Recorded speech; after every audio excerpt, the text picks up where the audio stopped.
Hi, and welcome to this, our panel conversation for Lesbian Visibility Week 2022. I'm Valentino Vecchietti. Some of you will know me as the Intersex columnist at DIVA magazine. I'm also an intersex equality rights campaigner. I founded Intersex Equality Rights UK, and I also redesigned the Pride flag in 2021 to include the intersex flag and include the intersex community. So, excuse me. I am absolutely delighted to be able to have this this panel, this conversation with my dear friends and wonderful, fantastically talented people, Ki Griffin and Dani Coyle. So please do go ahead and introduce yourselves. Cool. I guess I'll go first. Hi, I'm Ki Griffin. I'm an intersex actor, DJ, activist, person of many trades. And yeah, I'm super excited to be here. And yeah, me and Valentino have been part of Intersex Equality Rights UK for a while now. It's about 2-3 years since IER UK came into creation. And yeah, just super proud of all the work we do and super happy to be here. Thank you. And my name is Dani Coyle. I am also one of those slashy multi-hyphenate people. So I'm currently doing my master's in gender studies at the University of Oxford in women's gender and sexuality studies. So that's really exciting. And I am also an art director by trade, so I do kind of like design work, content creation, and then that really directly feeds into my activism, so making content and making educational videos for intersex awareness, essentially. So that's what I do. both so such talented. I'm so in awe of both of you and all the work that you do, and so excited for the times that we've had to collaborate. And but yeah, and it's a fantastic moment as well for us to share our experiences. And one of the things we always have to start off with whenever we do a panel with about intersex or featuring our intersex experience is to contextualize what intersex is, and I thought we could kind of do that together. So I'm actually wondering, as Dani, you've done some amazing TikTok videos. So I'm wondering if you could start us off, and then we'll go to Ki, and then I'll kind of like sweep in at the end. Sure thing. So I mean, the usual spiel, the script that we have all prepared throughout our lives. Is that intersex is essentially an umbrella term that encompasses those that have one or a range of differences in your born natural sex characteristics. This is very different from your gender identity. It like affects your born with inherent sex characteristics. So these can primary or secondary. Primary sex characteristics are those that you're born with at birth. So these can be things like, wait, are they like hormones? You're born with hormones at birth, no, but hormones come at puberty, so maybe they're secondary. It can be a hormone profile that we have early on, but then they develop at puberty, it increases. But these, exactly. It of course, it's complicated. It's a combination of lots of things, but keep going, Dani, because you're doing amazingly. Biology 101. So yeah, so they can be these kind of like differences, variations can manifest in your secondary or primary sex characteristics, and I'll leave there. So yeah, to continue on from what Dani was saying, there is over 40 different named variations within the medical field of intersex variations, and yeah, we all have one of many, not all named, not all completely written down on paper, well, at least in my case anyway. And yeah, I think whenever I talk about intersex and defining it, I often talk about the fact that what is important to me about my activism is the intersex experience, and the fact that not everyone who has a variation has necessarily medical definition for it, but the intersex experience is often those who have that difference in their sex development. And hey, it's a difference in terms of any difference, such as like gender and sexuality. It's hard growing up in a world where you are seen as different. And I think the intersex experience is something that is shared more commonly than a lot of people may think. Yeah, that's absolutely true. And talking about the kind of commonality of it, our population as well, globally, there's over 130 million of us, and in the UK that there's over 1.1 million, and that's a statistic, a generally accepted statistic of 1.7%. A lot of people are saying it's likely to be higher because, you know, because that so often is the case, isn't it, with conservative, with a small c, population estimates. But yeah, I think it's really important for us to know that, and for people to understand where we sit as well. You know, when we look at the flag, that's a really good way of thinking about it as well, where we have sexual orientation, gender identity, and sex characteristics. That's where intersex fits in. It's about our sex characteristics, and you know, we all have intersectionality. We all have elements, different elements that interact. Some of us will have straight sexual orientation, and some of us will be part of the queer community. And it's the same for, you know, people with transgender identities. You know, not everybody's going to have a queer sexual orientation, but we all sit on the flag together because we all have oppressions that we're seeking to rise up together from, and also seeking to uplift each other to create equality on this planet for all of us. Yeah. But so that's as we go forward, I'm sure you'll all listening to us, there'll be lots of stuff that you're going to learn, but also I really feel that, you know, there'll be a lot of shared experience that you will connect with us as one of the things I think that it matters that we talk about this, and we all, there is no one intersex experience, there's no one intersex person. There's so many of us with so many different experiences and different senses of self.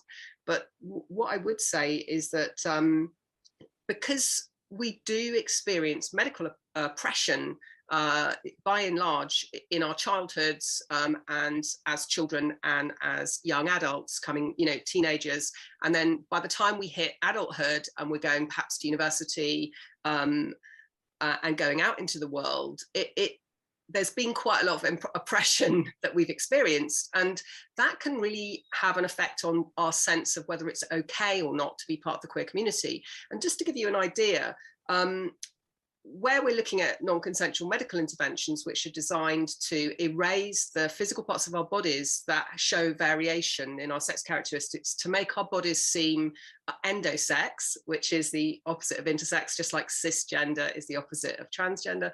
So where our bodies have been changed, that gives us a really strong kind of message, a kind of body shaming message, that our bodies should be like everyone else's. You know, that notion that they're somehow changing our bodies to make us better than we are. And on top of that, there's a sense as well where the changes that are being made to us, which, you know, our parents often feel pressure to agree to, that's the consent process, how it happens, or even when, as you know, teenagers, we might be consenting to those procedures ourselves, but it's in the context most often where our bodies are being changed to make us ready and prepared for heterosexual encounters as adults, so that we can have heterosexual sex. It's not done with a consideration of how we might want to use our bodies and whether we might want to have sex, which might be considered to be queer. So there's this, if you think about that in the context of conversion therapy, that psychological pressure around us, where we've heard again and again through our childhoods, you know, and our young adulthoods, that our bodies are being fixed for us to make us ready for heterosexual lives, for lives where we can blend in and be like everyone else. So anything that's different or queer about us there's a sense that that isn't really okay. Everybody's made all this effort to change us so that we fit in. How much more wrong is it for us to then come forward and go, I'm queer, you know? And it's coming out from a huge weight of oppression, and what I really do consider to be a strong physical and emotional and psychological conversion therapy that's done to us. That then we kind of emerge and go, I'm queer, can I feel joyful, or am I just scared about the storm that's going to happen around me because all these people have invested in me not being like that? So yeah, let's I thought you should share that. I don't know if you both want to kind of add to that as well. I think that's just like a really incredible point that I've in a way never really thought of before. In my personal experience, like I was asked whether I wanted to have sex with boys and or girls, and I was 14. And obviously if you ask a 14-year-old in the presence of doctors, in the presence of training doctors, presence of your parents, and burdened with the lifelong and insidious weight of compulsory heterosexuality, like a 14-year-old is going to say boys or they're going to say the opposite sex, because it would have just been like you said, too much was going on at the time to then come out as queer. So I just feel like, again, in other areas of intersex care, sexuality, like you said, is coerced upon us in a way. So yeah, I definitely agree with what you said. Yeah, I can also definitely relate, and it's funny because I feel like I relate in a slightly different way of the fact that I was identifying as a queer person before I had an actual grasp on my body as an intersex person.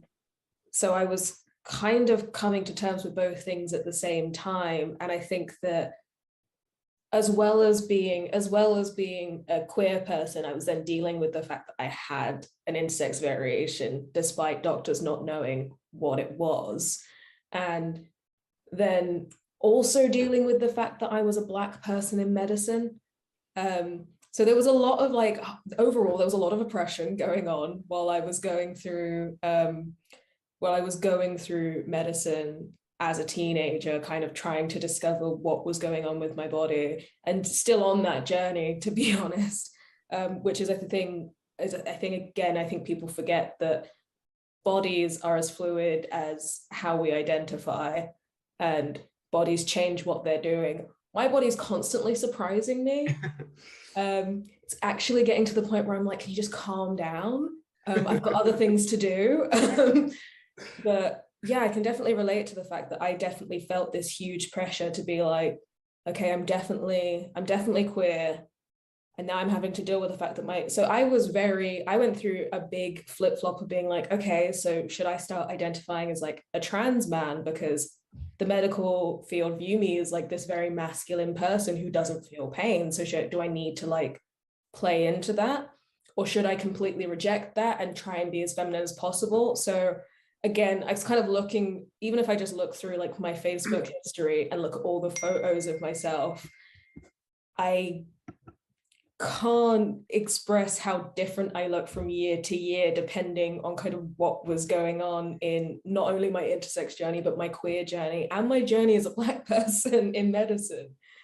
So I do think that like it's so crazy what these different oppressions will do to you. And then coming into my adulthood now and being like, I'm just gonna vibe because I'm tired. I'm exhausted.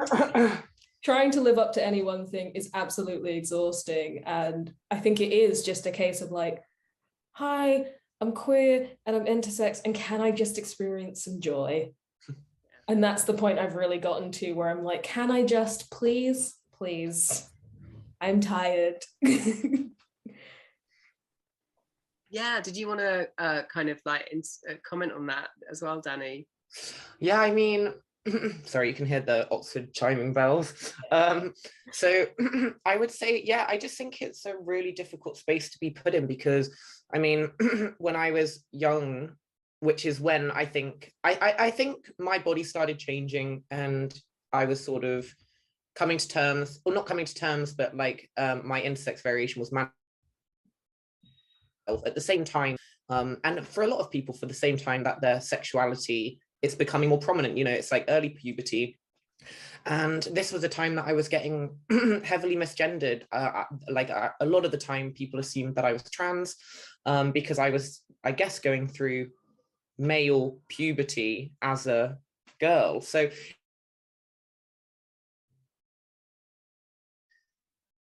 I didn't want to be, oh, sorry. My internet isn't very good, so sorry to anyone if I'm a bit laggy. But so yeah, I remember just sitting in my room being like, well, I don't want to be queer as well. I've already pulled a short straw. I don't want to be a lesbian too.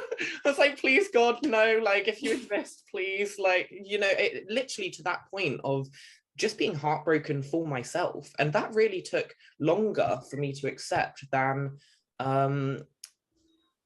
being intersex did. And my friend had a really interesting insight to that, because he thinks, obviously, before you can sort of look outwards for love, you have to love yourself. And I think, you know, accepting in myself that my body was intersex was, you know, the hurdle that I had to jump over before I could then even think about loving someone else or letting them love me. So I think, and also because then I spent so much of my younger years being misgendered and being more masculine than I would have liked. Well, I thought, well, what's the only thing that could be more masculine than my, you know, intersex body is also loving women. So I just shied away from that completely. I just didn't want to be attracted to women, because I thought that would masculinize the way people saw me. So it's just so many things. It's so difficult. And this all came from external sources. I learned all of this from, you know, so yeah, it was difficult. Everything, you know, really resonates with me, even though I come from, you know, an earlier generation. And I guess what's shocking for me is that things are perpetuated, that things continue now, and it's time we change things, isn't it? It's time society caught up, and it's time that we want to see intersex people emerging into the world feeling proud and safe and able to express themselves in all the ways, you know, that we need to, including sexual orientation. And it's interesting, isn't it, that I'm picking up on the kind of notion that being a lesbian's masculine, because of course I'm thinking about all the kind of high femme lesbians I know, and also that you're right, it does come from outside that context where people think, oh, if you're a lesbian, you know, which one of you plays the man? And for me as well, understanding, coming out very late in life, I didn't come out till I was, I think, 29 or 30. I just didn't know how to have, you know, how to be with women. I didn't know what I was, you know, what was I supposed to be when I spent my life trying to hide what I actually was on so many levels, and trying to be blend and trying to be this person who was just a part of society, and, you know, but grappling with that, and then coming out as a lesbian. But then, you know, because my body was different, that notion that gets placed on us that if my body's masculine, then I must be have a masculine gender identity, or I must have a masculine element to my sexuality or sexual orientation, you know. But I didn't know how to come out from under that still, you know. So for ages I kind of presented myself as a kind of butch or mask presenting lesbian, because I was like, that must be my only option. And how do we express that? How do we come out as well from, I guess, the body shame? Because being brought up as a, you know, to be a woman, being categorized female, that kind of body shame that I really did feel growing up in school as a teenager, knowing that I was having to hide the masculine parts of my physical development, because, you know, the words people use when you're a woman and you have a physicality that isn't feminine, oh my goodness, the body shaming, you know, the fact, you know, of my facial hair and me hiding it and being terrified the fact that my shoulders were too big and people didn't, I didn't fit into the clothes, all of that stuff I just carried as a shameful, like shaming weight on me. And I still hear that. I hear that when we're kind of grappling with understanding ourselves. I hear that coming through in our conversations. Yeah, I definitely think that and I think it's funny because now I definitely view myself as a very masculine person, but I've definitely had to do a 360 of being like, okay, I'm not meant to be masculine, but everyone perceives me as so I must be, to coming out of that and then being like, oh no, I'm going to subvert that and be real, like the masculine part of myself. I'm now like very much a self-proclaimed femboy. Like I love the feminine parts of myself as well as loving the masculine parts of myself. And I love that they come together in my gender identity. And I've learned to love it now in my body as well. And as much as like as a trans person, there are bits of myself, like I am very much like a person who wants to have top surgery, but I accept myself as an intersex person. And it also took me a long time to kind of come to that recognition, the fact that like, despite being an intersex person who hasn't had non-consensual medical intervention, I'm allowed to want things to feel like I'm in a body that I can accept. And it's okay if they're surgical. And it's okay if they're masculinizing, and it's okay if they're feminizing. Like I would never give up the fact that I have a fat ass for anyone. I know, but I love it. And we love it. Yeah.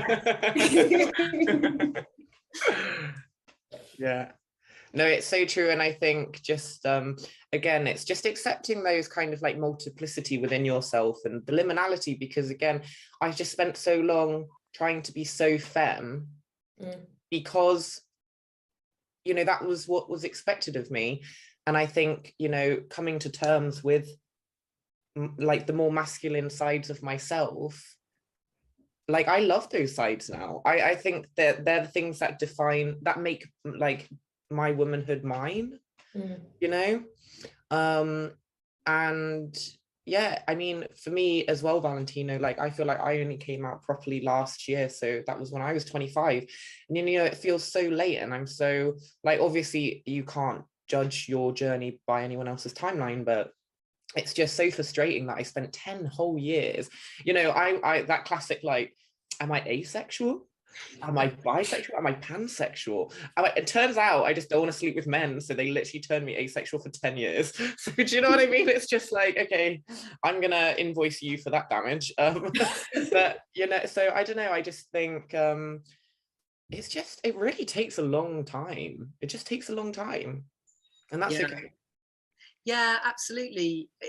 But it won't, I don't think it's not going to always be this way, because when we're representing now, we're doing, the work to hopefully, along with a lot of other people in various spaces in activism, to hopefully let people know, to be there so people can see when they're growing up with intersex variations that they have more choice, that there's more possibility, and also, the work we're doing to educate schools, to change laws, to make them inclusive. All these things, as well as connecting with society through various media, is the way that we'll create the space so that people don't feel they have to hide for so long. Yeah. I think. And talking about that, like moving to that space, I'd love to hear you both tell me about the exciting work that you're doing, engaging with the world, with your brilliant talents. Kai, yeah, let's start. Yeah, so to be fair, thanks to Valentino, I fell into acting about 3 years ago now, and I have been playing Ripley Lennox on Hollyoaks, who is the first non-binary character to feature on a soap, and they've been there for 3 years and not been killed off. That's pretty impressive, I think, in itself.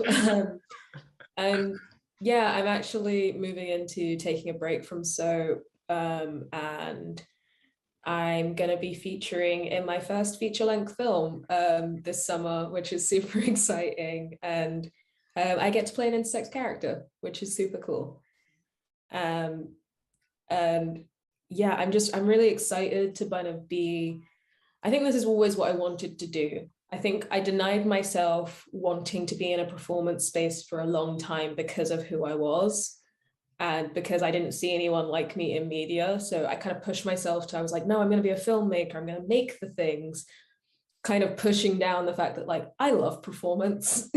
I love playing roles. I love the fact that like, I'm also like, I sing, I DJ, I would give a go at a dance routine, even though I'm not very good at learning routines, but I'm very much a performer by heart, and to be out here doing something that I really love to be doing and doing it as myself and not having to change myself at all in order to do what I do is really huge. And I'm always really excited by what I'm doing next because I'm getting to do it as myself and I'm getting to represent so many other people who probably also think that there's no place for them in this industry. But hey, if I can do it, you can definitely do it. Yeah, it's fantastic. It just gives me so much joy hearing about the work you're doing, and there's nothing more kind of wonderful than seeing people be uplifted into spaces where they can just shine. It's just wonderful. And Dani, I have a question. Oh yeah. Are you allowed to tease what your feature film is? Are you allowed to drop any crumbs or? It's an indie film. Hopefully it's going to be touring some of the festivals when it comes out next year. But it is about it's central. Intersex is a central theme of the movie, and if anyone is interested in seeing Intersex Experience on screen, this is going to be probably one of your favorite films. Are you a main character? I do play a main character. Oh my god, okay, well, I'll book the tickets to Cannes and Venice now. I can't wait. Oh my god, that's so incredible. Congratulations. Thank you. I'm just honestly really excited. I mean, I've kind of gone, definitely over the last year, I've gone from strength to strength. Like I did my NYX Cosmetics campaign. Like shooting with NYX professional makeup was amazing because I actually got to put the word intersex in a national makeup campaign, which was everything I've like ever wanted. I was like, because I like literally did not fuck with makeup for so long. Like I was just like, no, I don't know what to do with this. And then kind of coming into my own and being able to experiment with that and accept that that can be something that's put on my body and it's not wrong. And then to be able to represent that on a national scale was amazing. And then to literally be able to put pro intersex, I was like, yes. And now moving on to this feature, I'm like just super excited to kind of continue to create that like awareness and create that representation for people that haven't had it, and to be fair, for myself, because I don't have it. Yeah, it's just it's so good. Oh, amazing. And I know I can't wait actually as well to be screening it at BFI Flair Film Festival and doing an after show talk. Oh, that'll be amazing. And Dani, while we're on this fantastic high, share that I know you've done some remarkable work. I'm thinking about like one of your most recent pieces that you did of the podcast series, which was a really amazing piece. If you could tell us about that and a bit more about like other elements of your work. Yeah, I mean, that's a hard act to follow, but I will do my best. I get a little bit my mind goes a bit blank when I have to talk about my own work, and it kind of all leaves my head, but I will try and do my best to do it justice. So yes, my most recent project is an interview series called Interview, which was an extension of my portrait series called Interface, where I essentially got the opportunity to talk to, I think it was 7 episodes, but 8 people, just to talk about our intersex experiences and, really just get into it, which I've never really done before with people. With my portrait series, it was amazing because we got to meet up and chat, but it was kind of more, you know, surface level chat. Like, it was just quick chats. It was only like we were chatting while we were taking the pictures. But with the podcast, it was really beautiful actually. Like, everybody got to talk about each podcast, even though it was all about being intersex, each podcast really felt different, and everybody wanted to talk about different things and take it in a different direction. So obviously, Valentino, you were on one of the podcasts, which was incredibly emotional. I remember that was just one of yours was definitely the most emotive podcast, because we were both in tears by the end, I'm pretty sure. And then I got to talk to, who else did I talk to? River Gaio. And they are a LA-based actor and model. Anik Soni, a London-based consultant, researcher, writer. Sonia and Sasha Komarova, who are two intersex twin models, which is just like the triple threat. Yeah. Very cool. Hannah Gabiodiel, who just played a massive part in my coming out journey. Seeing the word intersex on the front cover of American Vogue changed my life. And for the first time, I saw intersex in a space that I related to and felt like aspirational. For the first time, intersex was aspirational for me. Yeah. You know, so that really changed the way I saw myself and the way I saw the potential that activism could do. Because until that moment, I'd only seen it in medical or like private group situations. And to see it on the front cover of Vogue was just incredible.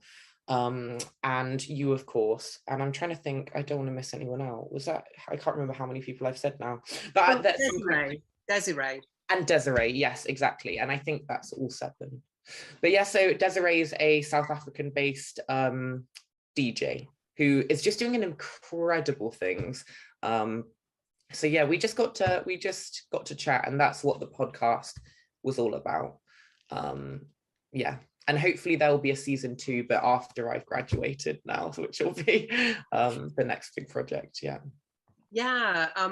Tell us a bit about, if you don't mind, just the masters. What made you want to go into that? For sure. So I'm doing the Masters in Gender Studies, and I kind of always knew that I wanted to do it. For the last few years, I've been working towards coming to do a Masters in Gender Studies. I think when you're involved in activism, especially in an activist field where people don't really understand what or why you are doing what you're doing, you end up just talking about your own personal experience a lot. And I kind of got sick of talking about, you know, that like what we all have to do is talking about, well, this is my trauma, this is why you should care. And I mean, that is a really like practical and useful way of doing activism, but after like 3 years it can be really draining. So I really wanted to come and do a year kind of offline, away from digital or even offline activism, and spend time contextualizing my lived experience within wider queer theory and community. I wanted to understand, like, why is the world set up in the way it is for queer people? Because I have no idea. And when people are asking me questions, I don't know the answers, and I wanted to go and learn the answers. So this is kind of what led me to then come and do the Masters here, which I'm really excited about. It's been a really interesting year, and I'll be done in 2 months. So it's just flown by. It has. It's been amazing. I think that is such a good way to engage, to ask those questions, to find out, you know, also to ask those questions in a contemporary context now, you know, the kind of nowness of it, the instantness of it. We're existing now, and yet we're dragged down by narratives from decades and decades, in some cases centuries old narratives. And it is time for us to really be allowed to live now with concepts that exist now amongst us in our communities, and yet are somehow erased once you move into political spheres, or once you move into as kind of the systemic situations. I want to, talking of the system, I want to talk about like that remarkable moment when we were all at Trans plus Pride last year, and Dani showed me that they're using a photo on the Trans Plus Pride Instagram page, which has us, you can see us there because it's when Kai was giving their speech, and we're standing there with our placards, and it was just a really moving moment, wasn't it, when for the first time for all of us ever we heard a crowd say intersex lives matter in a public sphere, you know. And yeah. Oh, it was huge. It was huge. Not to mention the fact that we all got to be there together. Yeah. And I actually got to hug Dani in person. and I was like, oh my God, like finally. I know. Because I think that was probably like the second time we'd seen each other in person. I know, we're all always everywhere. Yeah, because we first met for the audition for Hollyoaks, which I'll never forgive you. You took my moment to shine. You took my role. No, I just like, it's just, yeah, it was brilliant. Like, I think, but what's so great with the intersex community, I feel like, is because, again, social media, with all its faults, I feel like I see you every day. I feel like I see you in Saoirse every day. I feel like I'm in your house and we're cooking pancakes together and you guys are having sexy time and I'm watching through a window.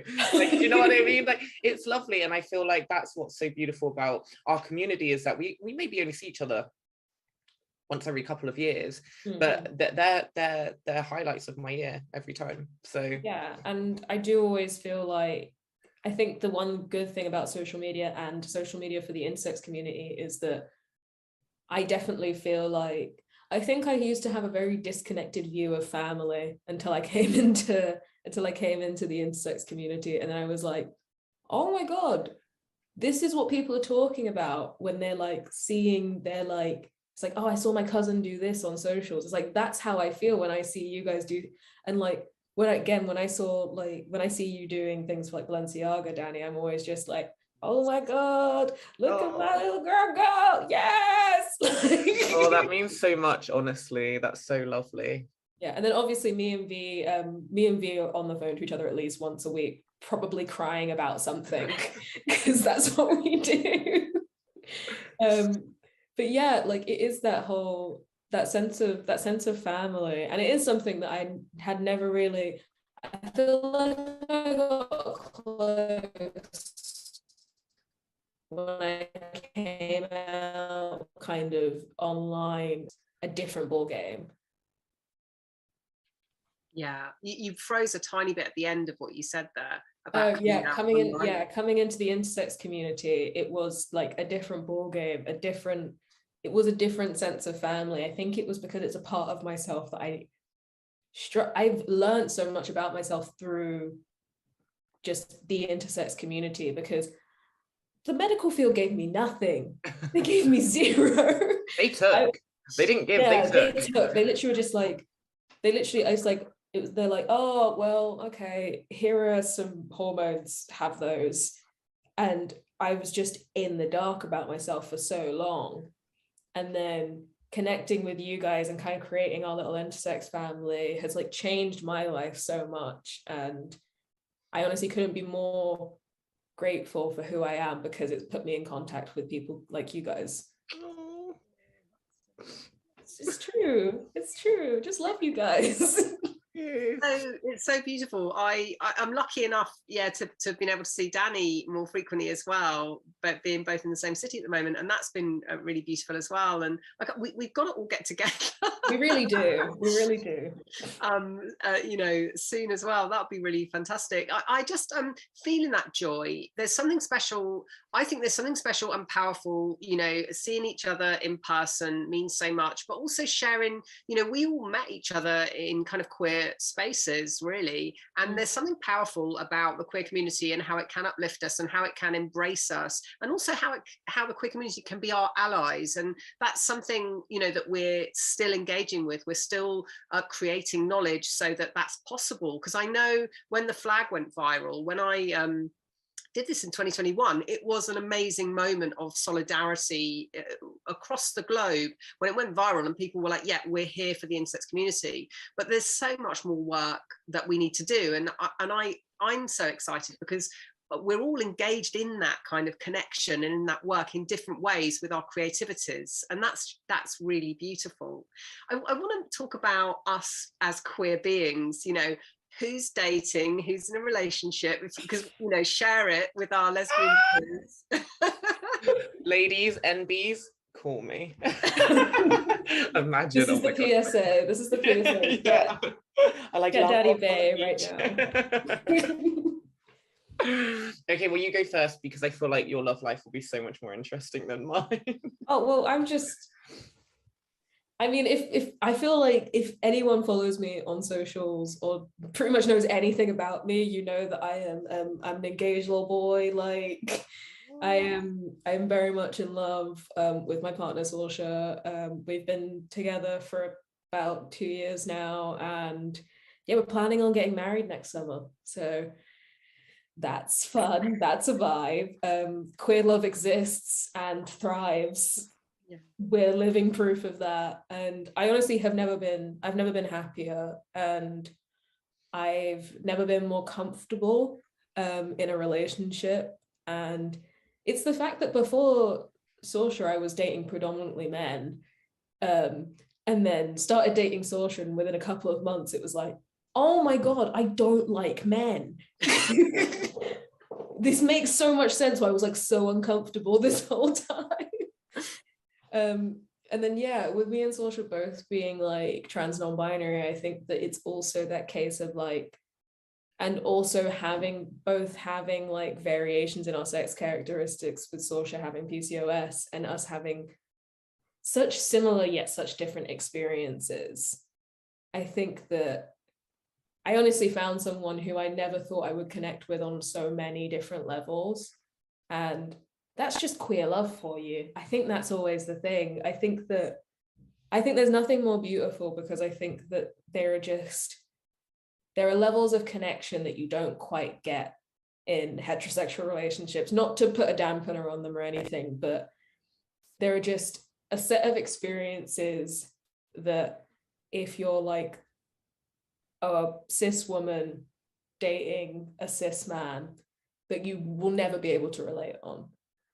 And that's fine, there's nothing wrong with that. But to be in a queer relationship, it's so nourishing to the soul. It really is. And I highly recommend everyone try it. As straight as you may feel you are, just have a go. The gay agenda.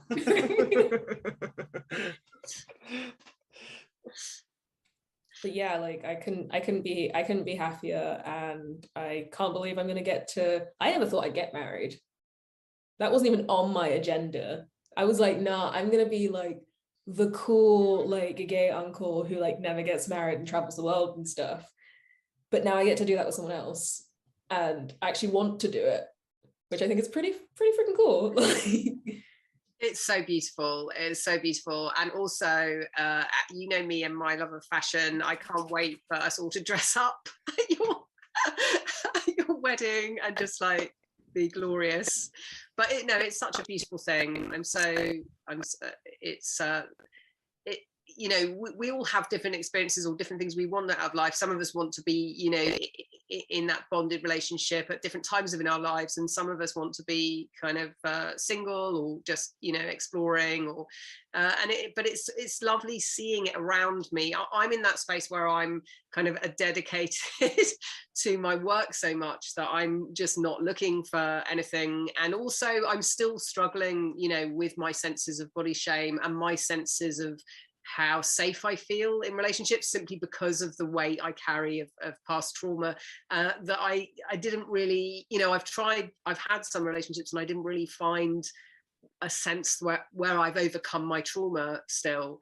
And that's tough. But what really makes my life better is just seeing the joy in the people around me when they do get together. And it's just, I feel so uplifted by it, because it gives me a sense of hope, a sense of beauty, a sense that we know that people in our community can overcome, so much oppression and find the things that they want, whether that be a marriage or, a long-term relationship, or just feeling that they can date and like negotiating that space with another person of being intimate. Like, oh my gosh, Dani, you know, it reminds me, talking of like negotiating a space with another person, you know, it does remind me of us talking about that, about how you know, I remember you were saying somebody was just talking about how they go around dating in the queer world and they negotiate that space of what they want to do, what the person wants to do, you know, and you saying, and me thinking the same thing, like how amazing is that to be that confident?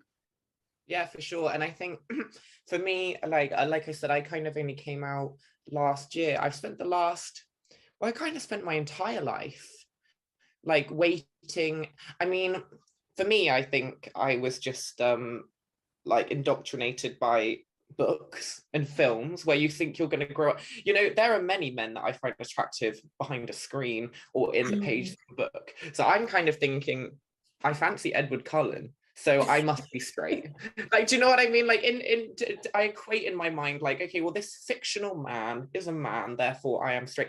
So I basically have spent like from 13 to probably like a couple of years ago, essentially just waiting around. And I think what was really great, or like the realism, I found that like Am I a Lesbian document online, you know, that like probably has turned a lesbian master doc. Exactly, thank you. It cleared up so much. It just shit, and it was just like, oh, are you frozen? Oh no. Oh, you're back. Are you back? Did I freeze? Yeah. Yeah, it just called me out on my bullshit because I was just like, okay, like for me, I was thinking, okay, well, you know, in theory, I find men attractive, or like in theory, I'm looking for this very like packageable thing. And if it isn't happening in reality, then it isn't for you. Like, do you know what I mean? I spent so long waiting for this very specific thing. And I think you have to go out there and find what works for you and what makes you happy. And I was having such like this bar that I was like, actually, like, this just isn't working. And now for the first time ever, I'm excited to meet people because I haven't got this like impossible bar in my head where I think, okay, well, I have to play this role and I'm looking for someone to play this role. Do you know what I mean? And if that doesn't exist, then I'm not interested in it. But now for the first time, I'm like, oh, I'm actually like going on dates and wanting to. I'd never been on a second date ever because I was going on first dates with men and they were nice, they were lovely, and they, you know, ask me out again, but I just wouldn't, I'd be like, not interested. And I'd be like, why am I not interested in getting to know this person further? And now for the first time, like this was the first year that I'd ever been on more than one date with someone. So do you know what I mean? It's just, it's like small accomplishments. I'm not getting married, but I am going on second dates. But I'm so proud. I'm so proud. Yeah. No, I'm feeling really good about it because there was only so many Christmases I could just have nothing to say. You know, I had to bring my gossip. I had to bring some drama, and I'm finally doing that. I'm fulfilling my bit to society. Oh God.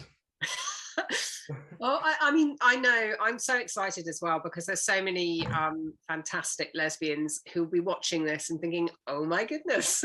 Oh my God, this has really turned into like the back of a newspaper.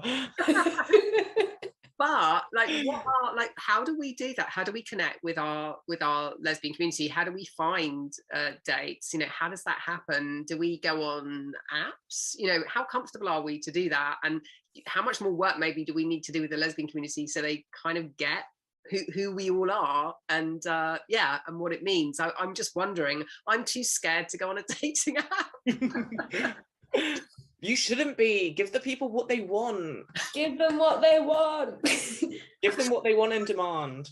But have you both been on dating apps for the queer community? And I have, but it was hard. I mean, I think that because you know what, I may as well make this public knowledge because I think it's hilarious. But I met Saoirse, the person who is going to be my spouse, because I went on a date with their ex's housemate.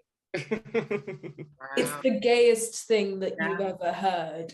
But it's funny because I'm then so grateful that I was on dating apps, because if I hadn't been on dating apps, I would have never met Saoirse, even though we didn't meet through the dating app. And I think that sometimes what we think of how we should use dating apps is not how we really should be using them. I do think that dating apps are really a place less for dating and more for meeting. And yeah, sure, like you can meet someone on a dating app and then be the love of your life. I mean, I hear stories like that all the time. I'm like, woo, go, awesome, great. But I think most of the time what we find is we find people in our communities. We find other queer people. I know so many of my queer friends have met some of their best friends on dating apps. And I think that is really, I think that's really important. I think it's really important that we keep finding each other. And even if we're doing that, if we're doing it through dating apps, if we're doing it through Twitter, I know Twitter's a popular place for people to meet other queer people. But yeah, I think it's one of those where it's like, online is a tool. It's a tool for meeting people, and we really should be using it. But dating apps are scary. And also, I used to just struggle with the fact that like dating apps trying to date men was really easy for me because I didn't want to be dating men. Yeah. It was like, oh yeah, I can go through so many dates with guys and be like, yeah, it's not hitting, but I can do this. So I'm just going to keep doing this, I guess. And then when I'd meet like a woman or a non-binary person, or just like someone who was like completely void of gender on one of these apps, I'd be like, oh my God, they're amazing. I wouldn't go on one date with them and be like, I'm too scared to ask them out again. They were so cool. I'm too scared to ask them out again. And I think that is a thing. We do like, I think it's realizing that we should fall into that feeling of thinking someone, of feeling really giddy about someone. We should hone into that. We should go towards that. We shouldn't shy away from it. When you feel like about someone, that's not what you're going for. That's not what the direction you should be going in. Go where the joy is. I love that. Go where the joy is. That is just, that's wise words. Are you, do you feel you're going where the joy is now, Dani? Yeah, definitely. And I just think it's like running in the opposite direction of men. But I think for me, like, I am on dating apps now, and you've just put like nail in the head, because I think it's just so much easier being a straight woman. Like, it is just so much easier. Like, when I had it set to men, I could have gone on 3 dates a week, or I probably could have gone on 7 dates a week. It's just like so much easier to find people to date. And then as a queer person, I personally have found, especially a queer person in not a capital city, it's much more difficult to date, which is really frustrating, because it feels like, you know, the gates have been opened and I'm like really raring to go, and then there's like no one there to date. So I don't know, I think, yeah, I mean, there are always challenges, but I think what you said is really lovely. I think like using online tools to find offline connection is really lovely. And I think the queer community is quite, I mean, I haven't been on many dates ever really, so I mean, I'm sure I've seen lots of narratives where the queer community are kind of ruthless to each other as well, but I haven't personally experienced that yet. Can't wait. And I just think yeah, I think my experience so far with, like you said, queer women, non-binary people, is just that it's just more intimate, I think. Like, people are there for the same reasons. Like, I kind of think if you have a subversive identity, you're going to have trauma, and people like are more then empathetic to your trauma. And that's something that I found difficult with men, is broaching being intersex. But with queer women, they already are queer, they know what queer is, so they're probably gonna have much more of a better idea of what intersex is. And with men, I never put intersex on my profiles, and now I put intersex on my profiles, but in a kind of a slip it in there way. You know, it's not like I am intersex, but it's like 3 truths and a lie, and I slip that in there. I'm just like, so yeah, you know, We'll see. We live and learn. We'll do this chat every year and we'll see how it goes. Yeah, I think that's an excellent idea. Yeah, I think so. I think this is a really important conversation that we need to keep going. I'm even seeing it as a book and a film. Yes, we should have this kind of chat, but a dating chat every year on Valentine's Day. We'll do an intersex Valentine's. That's the next podcast. Yeah, there you go. Yeah, definitely. It is about us as beings living in society, living in communities, just exploring and experiencing love and joy, and feeling safe to do that, and feeling worthy of it. Yes. Yeah, these are like words we hear people use, you know, like worthy or safe or joy, but they're real. Yeah. I never knew that. I thought they were just concepts that you looked at, like, you know, I only ever theorized them. I never had felt them, and feeling them I was like, oh my god, I didn't realize I could, in a way. I mean, something else I'll definitely put out there is that as a person like in like a very committed relationship, you do often like have that whole like, oh my god, am I? Like, due to trauma, you're always going to have that, like, am I? And if you can find people in your life, like, whether that be one person, multiple people, I mean, like, me and Saoirse are poly, but, like, obviously, even if it's just, like, in a monogamous relationship, whatever suits you, just finding people where even when you have that moment of, oh my god, am I safe? Can I feel this? Should I be denying myself? I'm terrible for self-sabotage. I will constantly be like, Saoirse, do you actually love me? And they'll be like, yes, of course, I agreed to marry you. And it's having someone who's okay with just reassuring you of that, because I think every queer person is going to have that trauma of feeling rejected because of the fact that we're living in a heteronormative society. We rejected ourselves for so long. And we rejected ourselves for so long. So accepting that you can be accepted and loved and worthy of that love is super hard. And we should all be kind enough to each other and ourselves that we can remind ourselves that we are worthy of it, and we can reassure the people around us that they are. Like, we are all, all three of us here are worthy of love and being loved. Oh. And it's like Oprah, you're worthy of being loved, you're worthy of being loved, you're worthy of being loved. And like in all senses, like platonically, romantically, I think that's a really important point as well, because I think, you know, we've like it's a big conversation now, but like not hierarchizing platonic romantic love over platonic love, and you know, I think that's really great. I must say, I have some beautiful, like my platonic friendships with you, and just like they mean so much to me. I get so much joy and closeness, you know, from that, and I am loving the platonic kind of love that I have in my life. It means so much of just the friendship, and I'm loving being able to share our narratives and know that the kind of temporality of it, the fact that we all have shifting senses of identity, and we all have shifting senses of what we want from life or what kind of relationship we want, and that it's something that we can all explore safely, and that we can actually do that now. We you know, it's 2022 and we can live our lives. We really can. It's beautiful. We are lucky to live in the time we live in, and I can't imagine how lucky like our young queer family is to be growing up in a time where this is what they've got to look to. Like, I'm excited to see what young queer people are going to be like when they get to like our age, and when they get when we get to your age. Like, I'm excited to see what my life is like when I get to your age, babe, because I feel like it's going to be so different from the oppression I know you've experienced from what you've shared with me. And it's just the progress is beautiful. The progress is beautiful, and there's still progress to be made, but where we've gotten to is great, and I can't wait to see where we're going. Yes, thank you. Yeah, that's so true.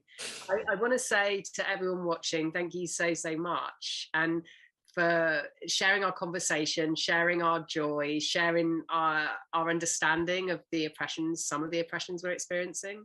And come join us again for more conversations. Yeah, we'd love to have you, and we'd love to meet you in person as well at events that we do. Yeah. Oh God, I hate myself.